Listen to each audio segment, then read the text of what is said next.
आप लोग देख सकते हैं मर्सिडीज का सस्पेंशन का काम पूरा हो गया आगे का।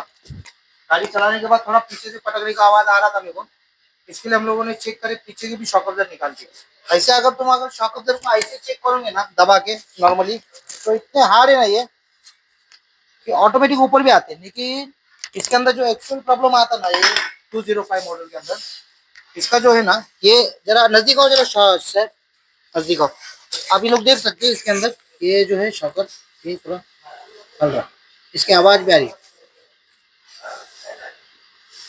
ये पूरा प्ले आ जाता आड़ा प्ले, और ये लीकेज भी हो जाते थोड़े से, जिसकी वजह से ना शॉक अब्जर्वर खराब हो जाता है। एक्चुअल में इसका एक ओरिजिनल शॉक अब्जर्वर जो है कंपनी के अंदर 21,500 रुपए का आता, और आफ्टर मार्केट में 17,000 का एक आता ब्लिस्टन का, और शैश कंपनी का जो है ये 10,000 रुपए का एक, 9,700 इसकी एमआरपी आती है।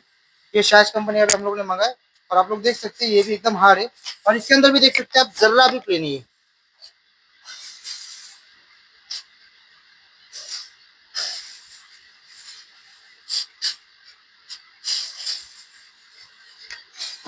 ठीक है।